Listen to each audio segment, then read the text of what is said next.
અંકલેશ્વરના દીવા રોડ ઉપર આવેલ સ્વામી વિવેકાનંદ ઇંગ્લિશ મીડિયમ સ્કૂલના પ્રાંગણમાં સ્વામી વિવેકાનંદજીની અર્ધ પ્રતિમાનું અનાવરણ કરવામાં આવ્યું હતું।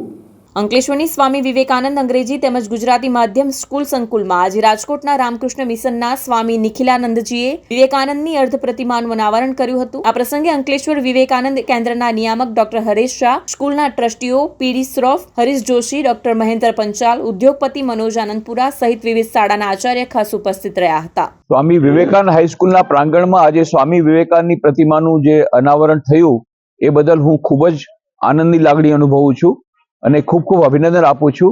અને સ્વામી વિવેકાનંદ જ્યારે અહીંયા સૂક્ષ્મ રૂપે હાજર રહેશે તો અહીંયા જેટલા બધા શિક્ષકો અને વિદ્યાર્થીઓ અને બીજા બધા લોકો અહીંયા જ્યારે એની મુલાકાત લેશે તો સ્વામી વિવેકાનંદની અમી દૃષ્ટિ એમના પર પડશે અને એનાથી બધા વિદ્યાર્થીઓમાં ચારિત્ર નિર્માણથી રાષ્ટ્ર નિર્માણ અને રાષ્ટ્ર નિર્માણથી વિશ્વ નિર્માણનો સંદેશો એમને મળશે। અને હું એવી આશા રાખું છું કે સ્વામી વિવેકાનંદ પોતે ક્યારે નહોતું કહ્યું કે મારી પૂજા કરો, પરંતુ એમના વિચારો એમણે કહ્યું હતું કે મારા વિચારોને તમે ફેલાવો કે જેથી સમસ્ત વિશ્વનું કલ્યાણ થાય। તો આપણે એના ઉપર વધારે ધ્યાન દેવાનું છે, પણ આ બહુ આવશ્યક એટલા માટે છે કે આપણે સ્વામી વિવેકાનંદ ભૂલી ન જઈએ।